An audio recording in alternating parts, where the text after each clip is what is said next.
Okay, a video on grafting over, maybe not a mature tree, but a relatively mature tree. This is a MM111 rootstock, and this was a kid's orange red apple tree. Didn't work too well for me here in this climate. Had a lot of summer fruit rots, had some apple scab issues. So I decided to go ahead and graft it over to Goldrush. I've got a line of Goldrush here. And I just thought, well, I would continue that and graft this tree over. Now, I've done this before, and what I've seen is these scaffolds that I cut from the mother tree, when you graft onto the ends of these, what tends to happen is when these grafts take, they want to grow straight up, and then you start to crowd into your central leader.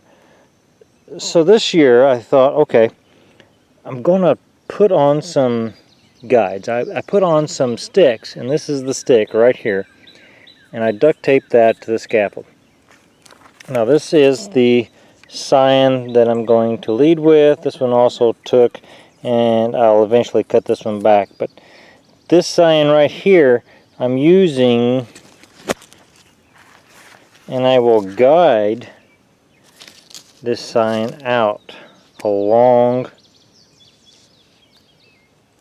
this guide here, and I used a wire tie here to tie it down. You could use a piece of string, anything, just to hold your new graft and the growth from that graft out a little more lateral from the central leader, just to get that spacing that we want.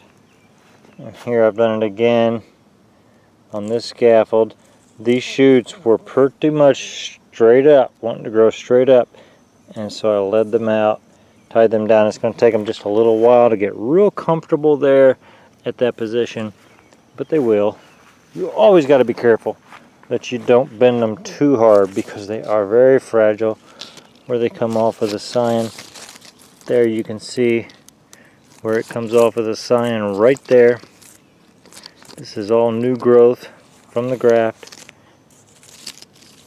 And now, instead of maybe 18 inches from the central leader, we're at a minimum of 24 inches out from the central leader, and then some.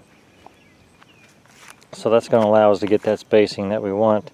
And here with this one, we guided it out right here, and as it continues to grow, we can still direct it out along this stem right here that I've taped in.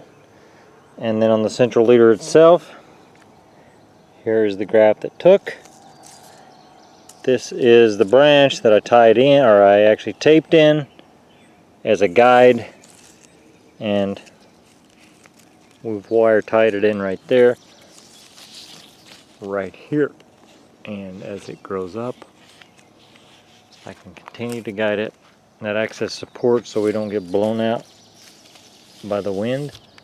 And that way you can take a mature tree, that's something of a mature tree, a 10-year-old semi-dwarf tree, and grow